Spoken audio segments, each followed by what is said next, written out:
Good morning everyone. चलिए, अब जिस पर्टिकुलर एम के साथ, जिस पर्टिकुलर टारगेट के साथ इस कोर्स कंटेंट को मैंने बनाया है, उसका फोकस सिर्फ यही है कि आप शॉर्टेस्ट पॉसिबल टाइम में उस पर्टिकुलर चैप्टर के हर एस्पेक्ट को देख पाएं और उन पर्टिकुलर वर्ड्स को सुने जो शायद बहुत टाइम पहले प्रिपेयर करते टाइम कहीं ना कहीं खो गए।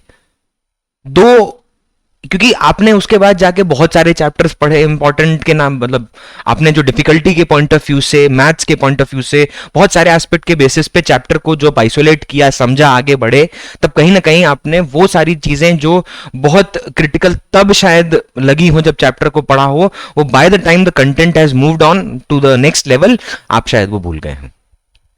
तो अभी इस पॉइंट पे नीट के पॉइंट ऑफ व्यू से सबसे ज्यादा इंपॉर्टेंट क्या है?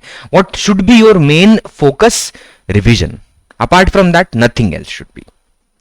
क्योंकि इस पॉइंट पे आप अगर रिकलेक्ट नहीं करते हो, रिकलेक्शन नहीं ला रहे हो अपने जीवन में कि भाई आपने अब तक क्या मिस्टेक्स की, क्या आपने क्वेश्चंस गलत किए, कौन से फैक्ट आपसे रह गए, किस असर्शन रीजन में आपने 1 सोचा और आंसर 2 था, किस में 2 सोचा और 1 था, ठीक है, कहां पे आपने 1 और 2 फैक्ट में से आप कंफ्यूज थे, ट्रू और फॉल्स स्टेटमेंट में आपने क्या सोचा, क्या आप उस क्वेश्चन ने आपसे सही पूछा और आपने गलत वाले बताए, या उसने गलत पूछा और आपने सही वाला टिक कर दिया जोश में पहली बार देख के। ऐसे बहुत सारे फैक्टर हैं।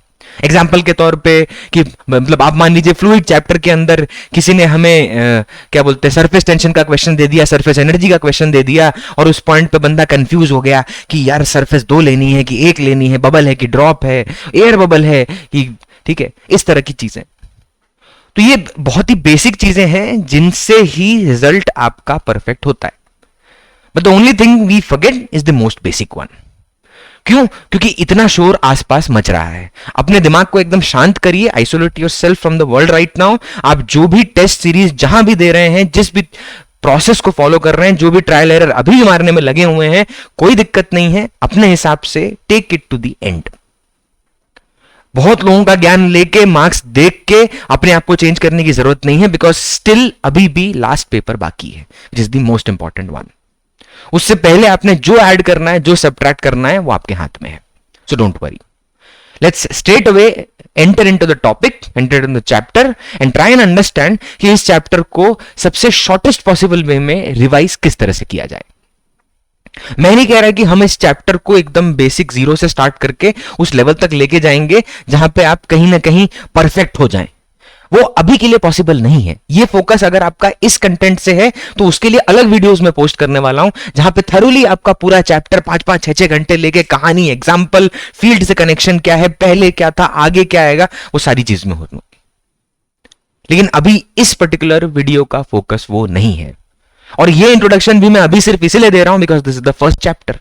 आफ्टर दिस डोंट एक्सपेक्ट कि ये सब ज्ञान होगा, सीधा कंटेंट में एंटर करेंगे भाई, ताकि ज्यादा से ज्यादा वैरायटी, और वैरायटी किसके बेसिस पे चूज की है, तो 36 ईयर के कंटेंट को ध्यान दीजिए। 36 ईयर्स के कंटेंट को मैंने यहां पर फोकस में रखा है। 36 ईयर्स, गियर्स लग रहा है बट 36 ईयर्स, गियर तो हम चेंज करेंगे भाई साहब। तो 36 ईयर का कंटेंट है। उसके बेसिस पे जो मुझे लगा कि डिफिकल्टी पॉइंट ऑफ व्यू से जो मुझे लगा कि भाई वहां पे कंसिडर करना चाहिए, या जो वेरिएशन मुझे दिखा कि पिछले साल के रिस्पेक्ट में पेपर का इस साल लेवल क्या मेंटेन किया उन्होंने, फिर average difficulty, average form of question, ये सारी चीजें ध्यान में रखते हुए कुछ पर्टिकुलर क्वेश्चन मैंने आइसोलेट किए हैं, not directly from the NEET content. जरूरी नहीं कि ये क्वेश्चन नीट में आए हुए क्वेश्चन है। क्यों?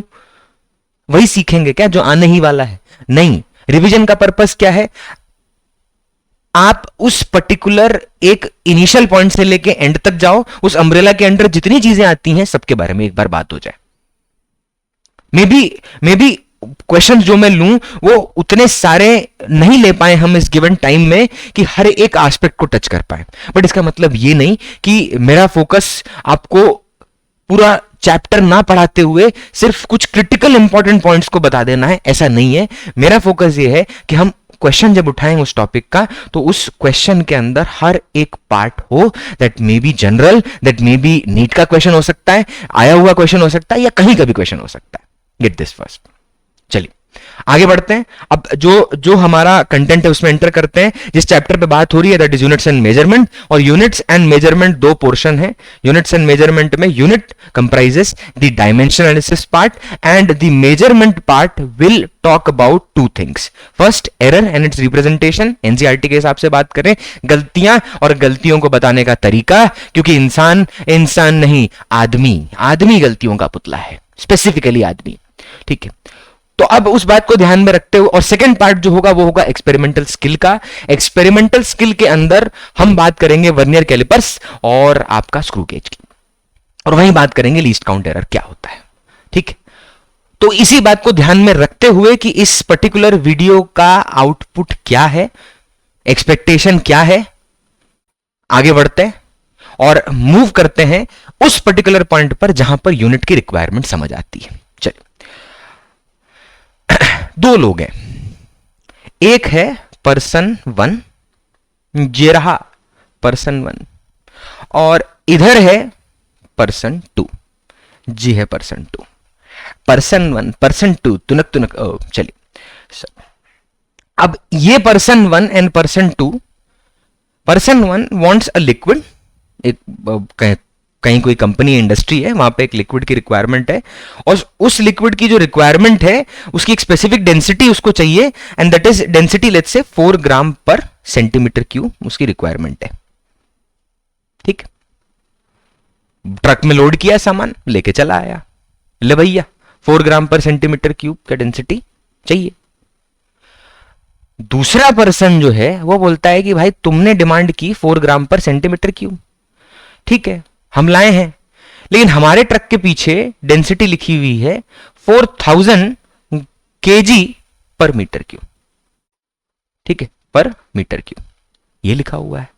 बोला अच्छा, दोनों में झगड़ा हो रहा है कि भाई गलत ले आए हो, हमने मंगाया था 4 ग्राम पर सेंटीमीटर क्यूब की डेंसिटी, तुम तो 4000 केजी पर सेंटीमीटर सॉरी पर मीटर क्यूब ले आए हो।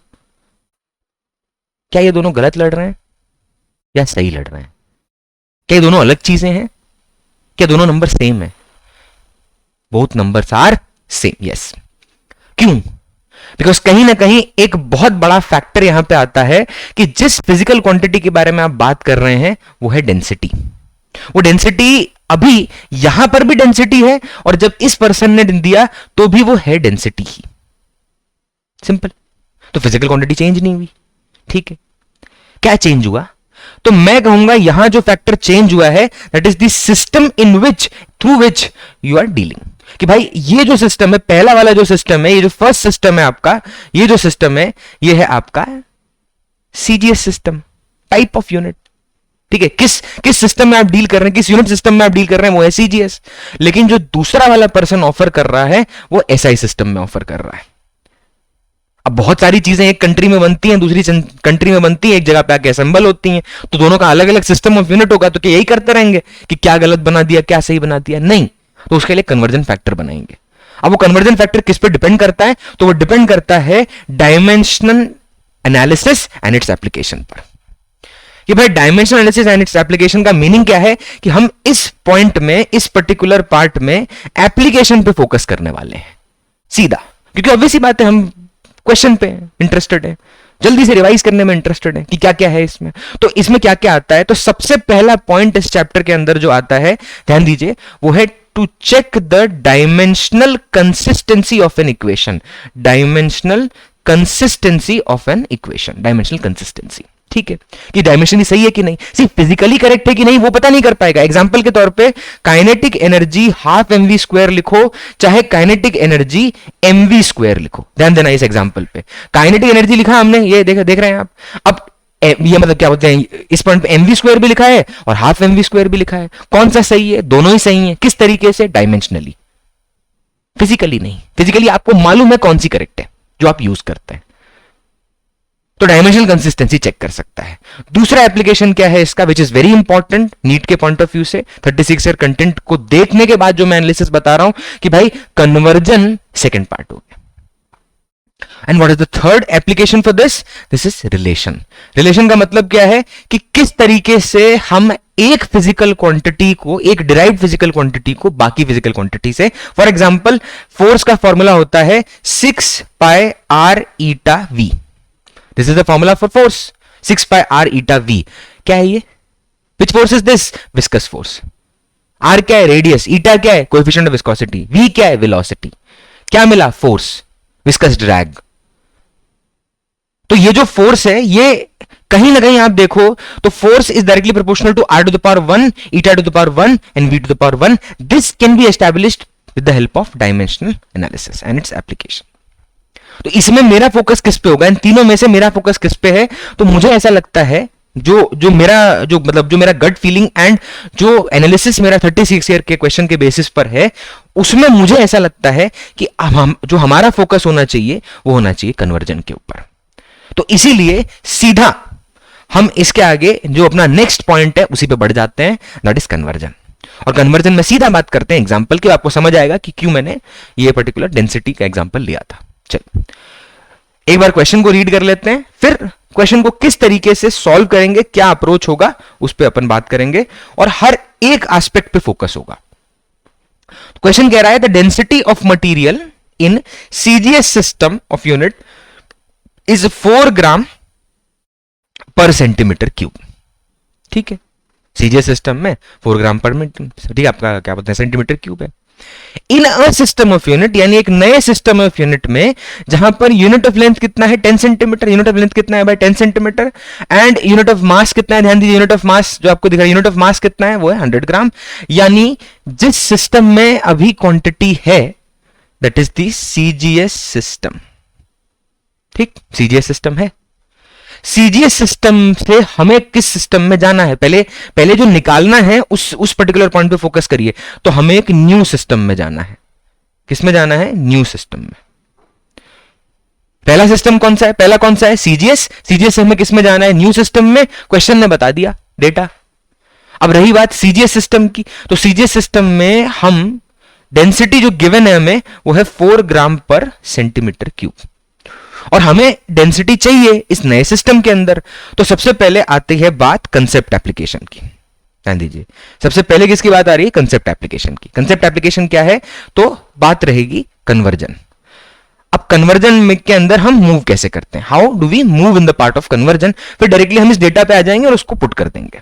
तो कन्वर्जन में तरीका क्या होगा कि भाई आप एक सिस्टम से दूसरे सिस्टम में जाते हैं, और ऐसा करने के लिए what do you need? You need the numerical value. तो चलिए कुछ यहां पे छोटी मोटी बातें स्टेटमेंट वाइज बात कर लेते हैं. तो मैं सबसे पहले एक लिख रहा हूं कि magnitude of a physical quantity, ठीक है, magnitude of a physical quantity always remains conserved. ठीक है, conserved. ध्यान दीजिएगा, magnitude of a physical quantity always remains conserved. What is the meaning of magnitude of a physical quantity? क्या मतलब है magnitude का? तो भाई किसी भी physical quantity के magnitude, शॉर्ट में लिख रहा हूं, magnitude का meaning क्या होता है? दो चीजों का multiplication. First is the numerical value and second is the unit. अब न्यूमेरिकल वैल्यू कितनी होती है? एग्जांपल के तौर पे 10 न्यूटन फोर्स है, ठीक है, 10 न्यूटन जो फोर्स है उसमें 10 क्या है? Numerical value. न्यूटन क्या है? यूनिट. सिंपल. मल्टीप्लाई कर दे, क्या बन गया? मैग्नीट्यूड. एक unit of force multiplied by the numerical value makes the quantity called as magnitude of the quantity and it is always conserved. भाई एक सिस्टम से दूसरे सिस्टम में जाने से क्या नंबर बदल जाएगा या सिर्फ बताने का तरीका बदल जाएगा? तुम्हें बुखार है 100 डिग्री सेल्सियस, केल्विन में बताने से बढ़ जाएगा, रैंकाइन में बताने से कम हो जाएगा? है भैया? नहीं. तो सिस्टम ऑफ यूनिट खाली कन्वर्ट करते हैं जिस स्केल में आप डील करना चाहते हैं. अब रही बात न्यूमेरिकल वैल्यू इनटू यूनिट की, तो इससे एक फॉर्मूला डायमेंशनल एनालिसिस के थ्रू डेवलप होता है, जिस फॉर्मूला को ध्यान से देखिएगा. n2 is equal to n1 multiplied by m1 by m2 raised to power a, l1 by l2 raised to power b and t1 by t2 raised to power c, just for the purpose of generalization. सारी quantity लिख दी. अब इसमें what is N2 and what is N1, ये जो result है मतलब ये जो रिजल्ट है, इस रिजल्ट को अगर आप ध्यान से देखेंगे तो इसमें क्या क्या इंपॉर्टेंट है, इसमें एक है N2 और एक है आपका N1। और ध्यान दीजिए इसमें LHS RHS में N2 इज द क्वांटिटी जो हमें पता करनी है कि हमारी न्यूमेरिकल वैल्यू कौन सी है उस सिस्टम में, और N1 क्या है, व्हाट इज N1, तो N1 वो न्यूमेरिकल वैल्यू है जो हमें पहले से गिवन होती है। Now what is M1, L1 and T1? तो ये वो फंडामेंटल क्वांटिटीज हैं जो उस पहले फर्स्ट सिस्टम में यूज की जा रही हैं मेजरमेंट के लिए। तो भाई अब आ जाओ इधर। तो पहला जो सिस्टम है CGS, उसमें मास कितना होगा और लेंथ कितना होगा। तो CGS सिस्टम में मास होता है 1 ग्राम और लेंथ कितना होता है 1 सेंटीमीटर। बहुत बढ़िया। अच्छा, अब बात आई न्यू सिस्टम की। क्या न्यू सिस्टम कोई नोन सिस्टम है या क्वेश्चन के हिसाब से नया ही है? अबे नाम ही दिया ना न्यू सिस्टम, ठीक है। तो अगर ये न्यू सिस्टम है तो ऑब्वियस ही बात है कि नए सिस्टम में जब आप क्वांटिटी को कन्वर्ट करना चाहते हैं तो उसका भी तो मेजरमेंट बेसिस चाहिए होगा कि इसका 1 यूनिट ऑफ मास, इसका 1 यूनिट ऑफ लेंथ कितना होता है। तो उसका जो unit of length and mass है वो मैं लिख रहा हूं। तो M2 की वैल्यू है, कहां से मिलेगी, जे रही उसी की बाजू में देखो। तो यहां पे जो M2 और L2 है वो कितना है, तो M2 की वैल्यू कितनी है, वो है 100 ग्राम एंड L2 की वैल्यू कितनी है, वो है 10 सेंटीमीटर। रही बात सर अपने फॉर्मूला में तो T भी लिखा है, तो आप T क्यों नहीं सब्स्टिट्यूट कर रहे हो? अरे भाई है ही नहीं। पहली बात, जिस क्वांटिटी के बारे में बात हो रही है वो है क्या, तो वो है डेंसिटी। तो जब तुम डेंसिटी के बारे में बात कर रहे हो, डेंसिटी के बारे में बात हो रही है, तो मुझे बताइए डेंसिटी में टाइम आता है क्या? नहीं। तो अब सीधा हम क्या करेंगे, अब एक पॉइंट रह गया सर, ये ए बी सी क्या है, what is A B and C. ये जो फॉर्मूला आपने लिखा है यहां पर, ये जो पर्टिकुलर फॉर्मूला लिखा है, इसमें ये ए, ये बी और ये सी क्या है। So these are the dimensions of the quantity. So what are dimension? Formula of density बताना भाई, डायमेंशनल फॉर्मूला क्या डेंसिटी का, तो वो होता है m1 l minus 3। Sorry m1 का 1 नीचे आ गया था, कोई नहीं। अब m1 l minus 3, अब इस डेंसिटी में व्हाट इज a बताना भाई, व्हाट इज a तो 1, व्हाट इज b तो -3, व्हाट इज m1 तो 1 ग्राम, व्हाट इज M2 तो 100 gram, raise to power 1, then again raise to power, what is L1, L1 क्या है बताइए भाई, L1 क्या, व्हाट इज L1, तो L1 है 1 सेंटीमीटर एंड L2 है 10 सेंटीमीटर, ठीक है। And what is N1, N1 क्या है मुझे बताइए, N1 क्या है, what is the numerical value, N1 कितना है, तो N1 है यहां पर 4। कहां है,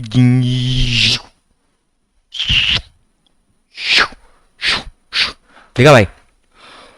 अब इसको सब्स्टिट्यूट कर दो, आंसर क्या आ जाएगा, ये ग्राम से ग्राम काट दो, सेंटीमीटर से सेंटीमीटर काट दो, मुझे बताओ क्या आएगा।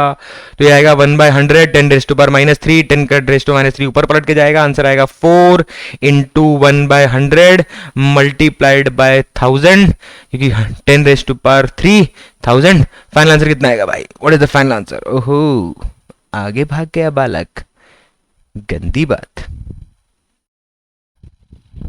ठीक है, जस्ट अ सेकेंड भाई, वो ओके। तो फाइनल आंसर क्या प्रोड्यूस होगा इससे, आई थिंक 40, ठीक।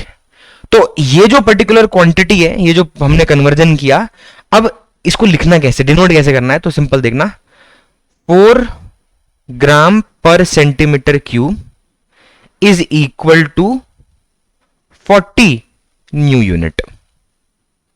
अरे कोई नाम थोड़ी है उसका कि उसको दिस पर, जैसे वहां ग्राम पर सेंटीमीटर क्यूब था वैसे नहीं बोल सकते ना इसको।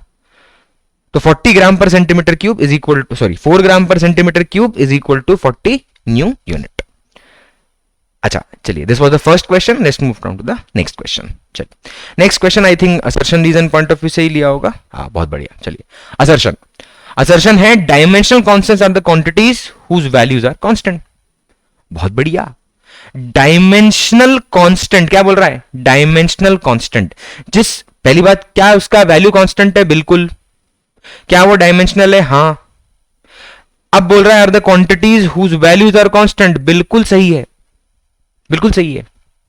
नेक्स्ट रीजन क्या है? Dimensional constants are dimensionless. Dimensional constants are dimensionless. भाई साहब आयरनी, गलत। नसीब आपका बहुत बढ़िया। क्यों? क्योंकि ए और बी यानी 1 2 और 3 4 यानी सी एंड डी ऑप्शन में से जो सेट अगर ए और बी वाला आ गया तो दिक्कत है थोड़ी।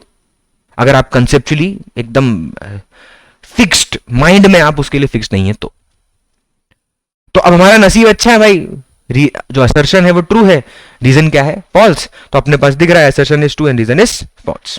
अब ये नीट का ही सवाल है, तो मैं असर्शन रीजन के पॉइंट ऑफ व्यू से मैंने ये सवाल क्यों डाला? क्योंकि just to make you understand कि भाई डायमेंशन वाले पार्ट में क्वेश्चन बहुत डिफिकल्ट नहीं है, लेकिन हर एक बात को जब आप क्रिटिकली एनालाइज करते हो कि असर्शन रीजन, ओहो, न्यूमेरिकल, ओहो, फैक्ट स्टेटमेंट, तो फिर क्वेश्चन की वैरायटी बढ़ जाती एंड डिफिकल्टी बढ़ जाती। चलिए अब इसके बाद हम एंटर करते हैं इसके दूसरे पार्ट में, and that is the measurement part. और मेजरमेंट के बाद जो बारे में बात करनी है उसके बारे में थोड़ा सा फोकस करेंगे। चलिए अब मेजरमेंट क्या क्या है, इस पर्टिकुलर पोर्शन में क्या क्या आता है? तो मेजरमेंट के अंदर दो चीजें आती हैं, ठीक है? दोनों चीजें मैं बताता हूं। एक पहले यहां पर देखिएगा, वो आता है एरर्स। इंसान गलतियों का पुतला है, आदमी, सॉरी। और मेजरमेंट में दूसरा जो पॉइंट आता है दैट इज एक्सपेरिमेंटल स्किल्स, ठीक है? दो पॉइंट आते हैं एक्सपेरिमेंटल स्किल्स। तो एक आता है अपना एरर्स और दूसरा आता है एक्सपेरिमेंटल स्किल। ये मेजरमेंट का पोर्शन है। इसमें हम सबसे पहले शुरुआत करेंगे एरर के साथ, और एरर को अगर हम थोड़ा इलैबोरेट करें तो error talks about error and it's representation. कि गलती करो, कोई दिक्कत नहीं, सब जानते हैं होगी, बट गलती रिप्रेजेंट करना भी आना चाहिए। That's a very big thing भाई साहब, बहुत ज्यादा हो गया। चलिए वापस आते हैं, एरर पे आते हैं। अब एरर वाले पोर्शन के अंदर हम डील किस टॉपिक के साथ करने वाले हैं? तो will be straight away moving to the errors in function part, ठीक? अब ये बाजू में एक फिगर दिख रही होगी बहुत सुइयों वाली, ई काहे लाया है मास्टर? पर्पस सुनो। मान लीजिए किसी इंसान की रिक्वायरमेंट है कि उसको कुत्ते ने काट लिया, ठीक है? कुत्ता रहने देते हैं, लोहे से लग गया, जंग वाली चीज धस गई, कहीं लग गया, ठीक है? कहीं ना कहीं इंजेक्शन की जरूरत है, छोड़ो भाई, रह देते हैं, किसी के साथ कुछ नहीं करना है, इंजेक्शन की जरूरत है, खाली नहीं ठोक देंगे, इंजेक्शन, इंजेक्शन चाहिए। अब जो भी फ्लूइड उसमें फिल किया होगा उसका एक पर्टिकुलर क्वांटिटी होगा कि ये पर्सन को इतना माइक्रोलीटर क्वांटिटी, या जो भी उसका जो भी यूनिट होगा उस यूनिट सिस्टम में इस क्वांटिटी को ले रहे होंगे। और अभी सी बात है एक मतलब आपका स्पेसिफिक लेवल होगा।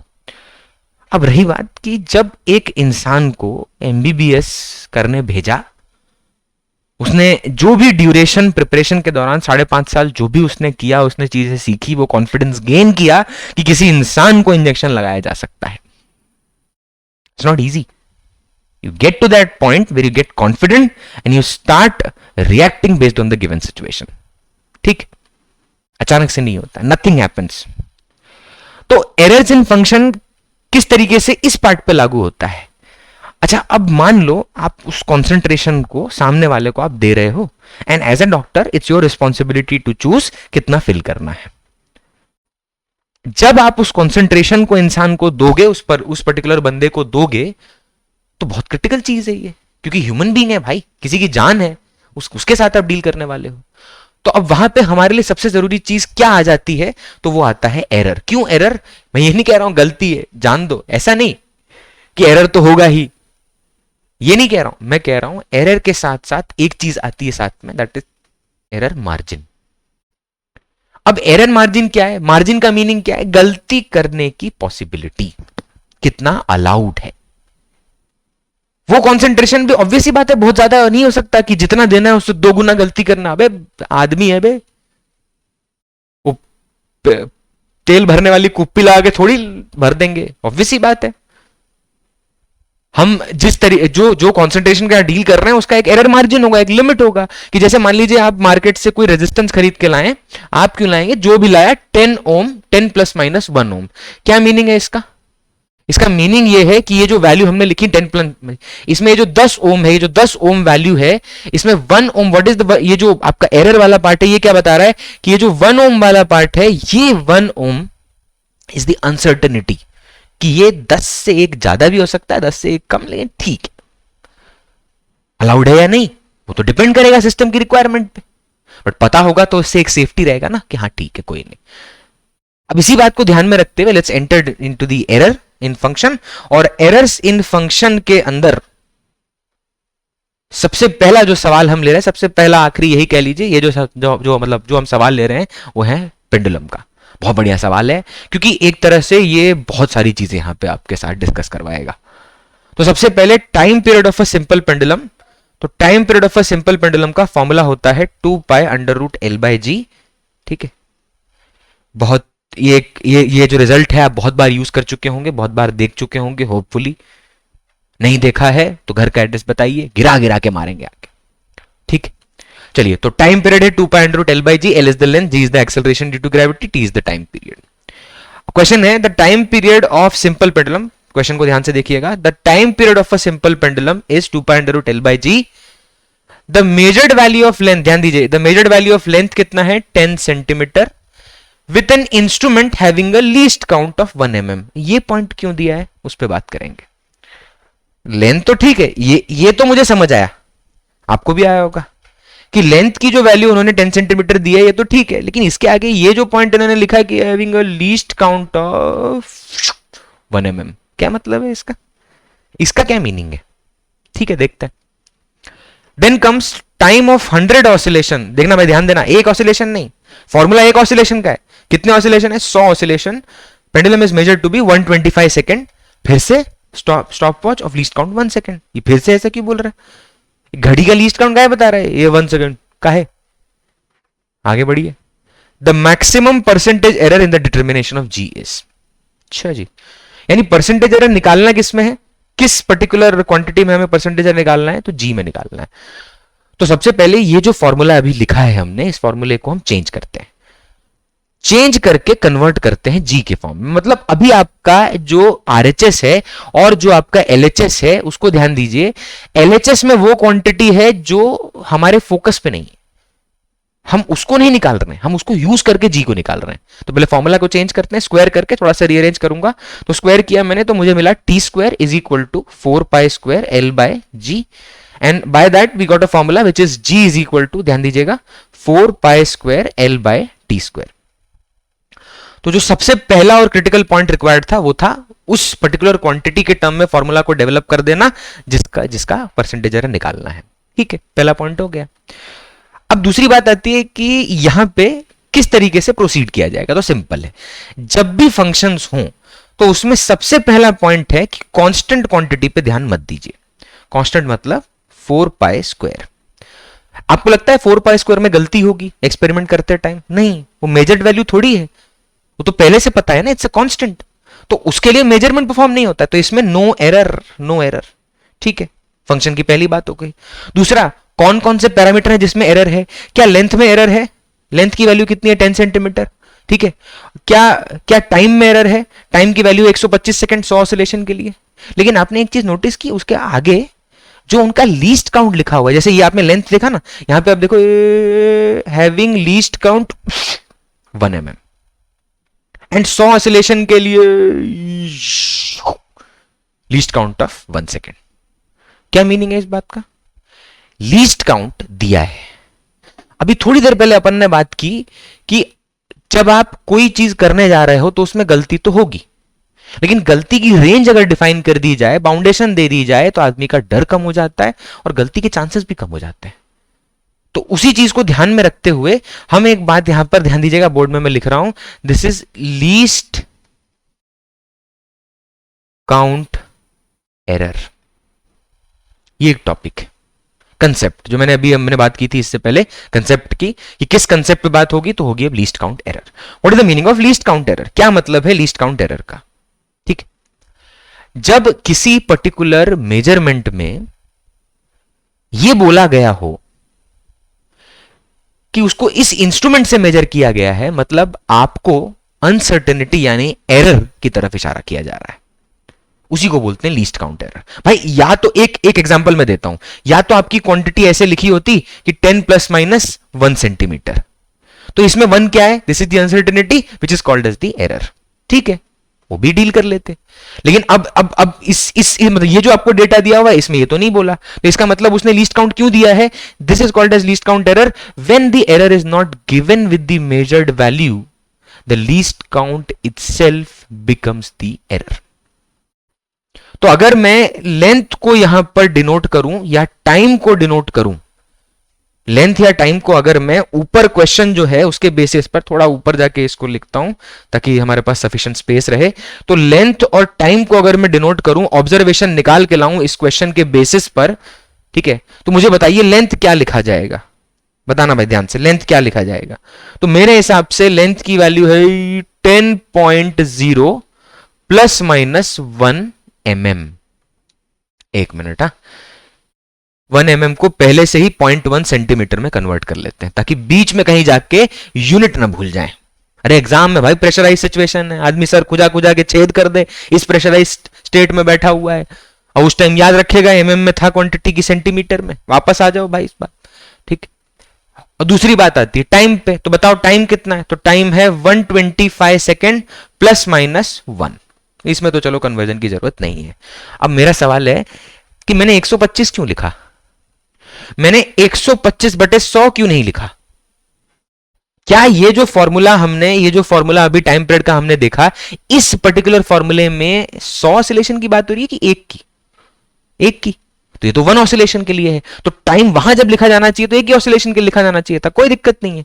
अब जब तुम टाइम एक ऑसिलेशन का लिखोगे तो वो जो एरर लिखा है यानी लीस्ट काउंट एरर, वो भी तो 100 ऑसिलेशन का था, तो उस एरर को भी डिवाइड करना पड़ेगा एक ऑब्जर्वेशन के बेसिस पे। कर दिया, हाँ या ना? अच्छा जी, अब बात आती है कि वापस इस फॉर्मूले पे आ जाओ कि सब डेटा लिखा क्यों, ठीक।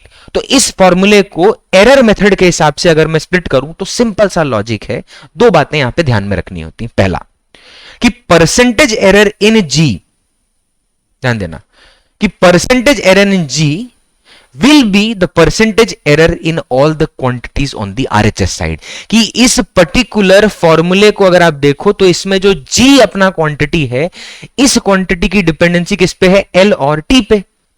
हाँ कि ना भाई, दिख रहा है आपको? इसकी डिपेंडेंसी किस पे? एक तो ये रहा अपना L और ये रहा T, तो L और T पे डिपेंडेंसी है, यानी उनके परसेंटेज एरर को जोड़ दो तो आपको किसका परसेंटेज मिलेगा? G का, ठीक है। यानी RHS में जितनी भी क्वांटिटी सबका परसेंटेज एरर जोड़ दें। दूसरा पॉइंट, परसेंटेज एरर जोड़ते वक्त the powers will be amplifying the error. Don't you think कि जब किसी क्वांटिटी पे कोई पावर रेज्ड है, जैसे टी स्क्वायर, या आपको मतलब ऊपर एल दिख रहा है नीचे आपको टी स्क्वायर दिख रहा है, तो आपको नहीं लगता कि जब वो एक्सपेरिमेंट किया जाएगा तो स्पेसिफिक क्वांटिटी की डिपेंडेंसी उसकी पावर पे भी होनी चाहिए कि एरर कितना एम्पलीफाई हो जाएगा, मतलब किस वैल्यू को रीच कर जाएगा, हाँ या ना? चलिए, तो अब इसी बात को ध्यान में रखते हुए लिखेंगे delta L by L into 100 plus 2 times delta T by T into 100। सवाल है कि डेल्टा एल बाय एल में डेल्टा एल और वहां पे 2 times delta T by T में हमने जब ये 2 को लिखा, ये तो आपने देखना, ये जो नंबर लिखा है, ये जो 2 लिखा है यहां पे डेल्टा, इस परसेंटेज एरर के साथ ये जो 2 मल्टीप्लाई कर रखा है, इसका क्या पर्पस है? क्यों माइनस क्यों नहीं लिखा? वो तो डिनोमिनेटर में था, because it is independent of that. चाहे वो न्यूमरेटर में हो पावर, डिनोमिनेटर में हो, रैशनल हो, इरैशनल हो, इंटीजर हो, फ्रैक्शन हो, मल्टीप्लाई होगा और पॉजिटिव इंपैक्ट डालेगा, because errors are always added. आपको क्या लगता है, एक गलती की दूसरे वाले चीज में भी गलती की तो वो गलतियां बढ़ाएगा कि गलती ऊपर है और गलती डिनोमिनेटर में है तो गलती कम हो जाएगी? अबे ठीक है, तो ऑब्वियसली बात है mistake will be amplified, error will be आपका एम्पलीफाइड। तो इसमें यहां अच्छा, अभी जो क्वांटिटीज है इसको फुल करना, मतलब सॉरी फुल कह रहा हूं, फिल करना शुरू करते हैं, ठीक है। तो यहां पे आप देखना एल जो यहां लिखा हुआ है, ये जो पर्टिकुलर क्वांटिटी, ये जो आप बोर्ड पे देख रहे हैं, ये जो पूरा साइड लिखा हुआ है, इसमें एल और टी आपको दिख रहा है। इस एल और टी में ये 10 और ये जो उसका आगे 0.1 ये क्या है? तो ये रहा एल और ये है आपका डेल्टा एल, और उसके नीचे आप ध्यान से देखना, ये जो क्वांटिटी है ये है आपका टी और ये है delta T, the uncertainty is called as the least count error. अब इस डेटा को उठाइए और यहां पर सब्स्टिट्यूट कर दीजिए, ठीक। मैंने ऑप्शन इसलिए नहीं डाले बिकॉज मेरा फोकस वो नहीं है कि हम सब कुछ कैलकुलेट करके लास्ट में पहुंच जाए।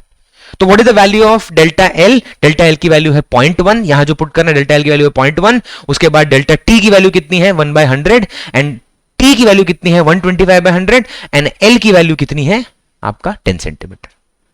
ठीक है, अब यहां पर क्योंकि उस डेटा को कैलकुलेट करना हमारा फोकस नहीं है, अब इसके नेक्स्ट वाले वीडियो में will be focusing on the experimental skill और उसमें हम बात करेंगे vernier callipers and screw gauge की। चलिए नेक्स्ट क्लास में कंटिन्यू करते हैं। Thank you very much everyone.